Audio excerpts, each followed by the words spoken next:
You have been wanting to make your own herbal tincture, but every time you look it up, it gets complicated. Ratios, percentages, words you've never seen before. And suddenly it feels like you need a degree just to fill a jar. You do not. If you are new to herbs, building an herbal medicine stash for your family, or you have been wanting to start and keep putting it off, this is where you begin. The folk method is the traditional way to make tinctures at home. Herbalists have been using it for generations. One herb, one jar, alcohol. In about 5 minutes of actual work, I'm going to show you exactly how to make a tincture at home. By the end of this video, you will know exactly why a tincture outlasts tea on your shelf, what chamomile actually does for your nervous system and your gut, what to buy and how much to use, and how to take what you've made. I'm also going to show you the one mistake most beginners make in the first 24 hours that can ruin the whole batch. That part alone is worth staying for. First, let's get the basics out of the way. A tincture is a plant extraction. You are pulling the medicinal compounds out of the herb and into a liquid your body can absorb easily. That liquid is called the menstruum or the solvent, and it preserves those compounds. A properly made and stored alcohol tincture will last for years on your shelf. A tea is wonderful, but you have to remake it every single time. A tincture, you make a large batch once, it's preserved and ready when you need it. So for this video, we are making a tincture using the folk method, and our menstruum is alcohol. This is the only new word you need to remember right now, menstruum. Chamomile is one of my favorite herbs to reach for. I come back to it again and again. I keep a gallon of chamomile tincture in our house. That is how much we rely on it. And as much as I love teas, when our son was a toddler, wailing as toddlers do, I would be so frazzled and anxious that I did not have time to wait for a tea to steep.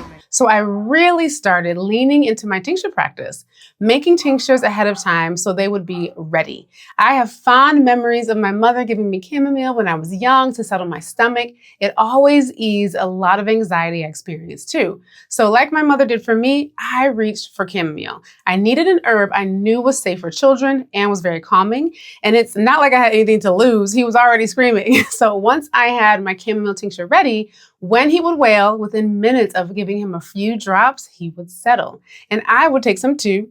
In a short amount of time, the energy of the whole house just returned to calm. We were breathing again, regulating. Chamomile has this profound ability to usher in peace. And that is the herb we're working with today. So let me tell you what it is doing in the body when you take chamomile. I keep it simple. Chamomile is a nervine herb, so it supports the nervous system. It stops us from crashing out, y'all. And it's good for adults, teens, children, elders. So for stress, restlessness, that wound up feeling at the end of the day, chamomile supports all of it. It is also a carminative and digestive. So think gas, bloating, cramping, constipation, diarrhea, and acid reflux. When you taste it, you will taste its floral notes, and you will also taste some bitter. That bitterness is good. Bitter herbs help our digestive system prepare for meals and process food. They also help the nervous system shift into a calmer state. Rest and digest. Chamomile has anti-inflammatory and antimicrobial properties as well, especially in the gut. It is gentle enough for long-term use and safe enough for children with the right preparation. So this is an excellent beginner herb because while it's gentle, you will feel it working. And that matters when you are new to herbs and still learning to trust the plants. So let me know, have you ever used chamomile before in tea, tincture, or something else? Tell me what you used it for in the comments. Now let me show you exactly what you need to get started. 3 things. You need dried chamomile flowers. So you'll find them at your local herb shop. You can buy online or you can buy a good quality at a health food store. Loose leaf dried herb is what we're using because the tincture making process does change when you use fresh plants. And you also need a clean glass jar with a lid. So a standard mason jar works perfectly. So does a sanitized jelly jar. Now you know why herbalists have stashes of old jars all over the house. And you need alcohol, and we'll cover exactly what type of alcohol to buy right now. For dried chamomile, a 40 to 50% alcohol works well. So vodka from the grocery store is enough. You don't need Everclear for this herb. If you like rum, whiskey, or brandy, those work well too. It is your medicine, so use the alcohol you like. The finished tincture needs to be at least 25 to 30% alcohol to stay shelf stable. And so with dried chamomile and vodka, you're already there. If you cannot use alcohol, glycerin is an alcohol-free option, so is vinegar. This is a slightly different process for a different video when you're making glycerites, so let me know in the comments if you want me to show you how to make a glycerin tincture. For your first alcohol tincture, just use vodka. Now here is the full process, so watch me make it once before you start so nothing surprises you. Step 1, fill a clean glass jar 1/4 of the way with dried chamomile flowers, loose but lightly packed. Filling the jar 1/4 of the way full and covering the herb completely with alcohol is the traditional folk method approach.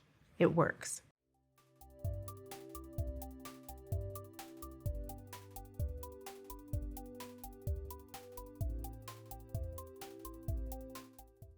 Step 2, pour your alcohol over the chamomile until the jar is full and the herb is completely submerged.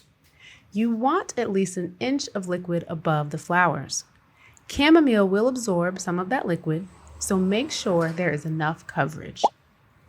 Step 3, close the jar tightly and shake it.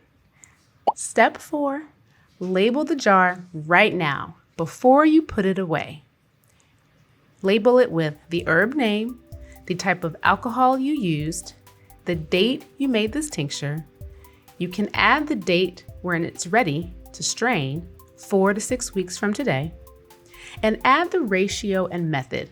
So we filled the jar 1/4 of the way with herb, then filled with alcohol. So this is a 1:4 herb to menstruum folk method tincture.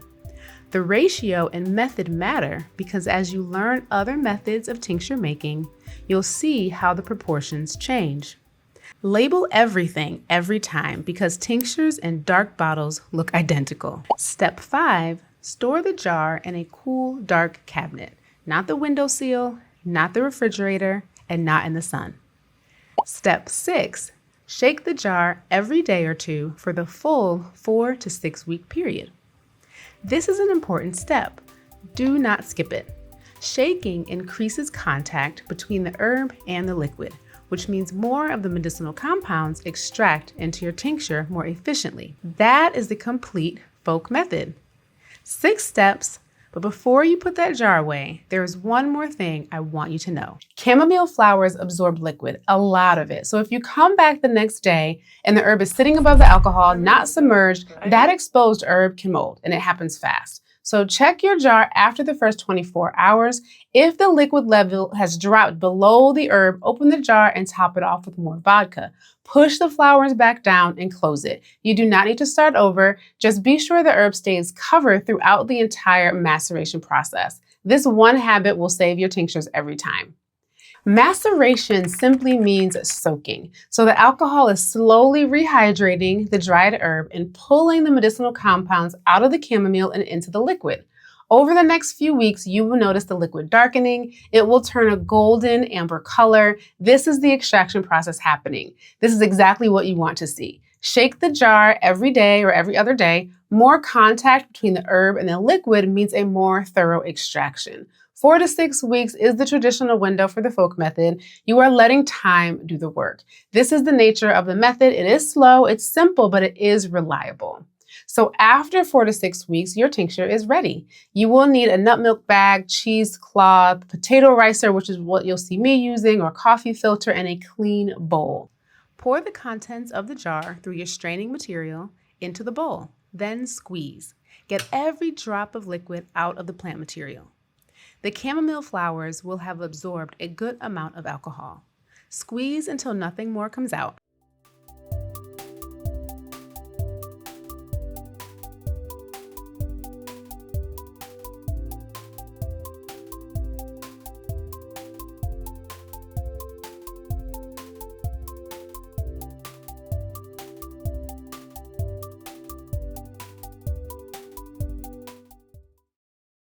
Pour the contents of the jar through your straining material into the bowl, then squeeze.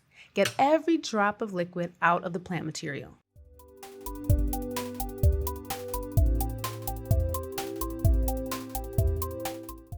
The spent plant material is called the marc. Compost it or dry it and use it in a bath blend, though it will be weak at this point. Pour your finished tincture into small amber dropper bottles or back into the clean labeled jar. Add a completion date to your label. What you are holding now is a golden amber liquid, floral, slightly sweet, a hint of bitter. The smell is unmistakably chamomile. Soft and warm, the way the best chamomile tea smells right before you take the first sip.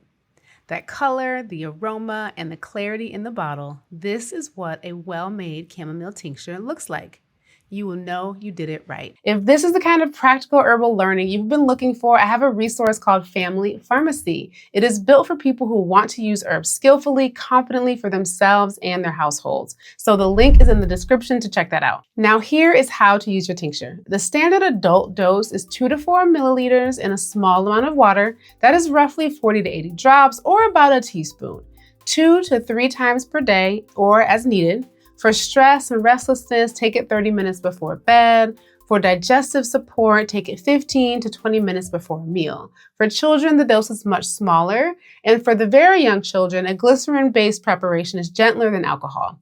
Always work with a practitioner when you're using herbs with young children. And I have a full workshop on herbal dosage right here if you want to go deeper. Now, you are not someone who buys tinctures because making them seems complicated. You are someone who makes them, and this happened in this video. So what herb do you want to tincture next? Drop it in the comments below. Your answers will shape what comes next in this series. This is video 1 of 3. If you want to learn the blender method of making tinctures, subscribe so you don't miss it.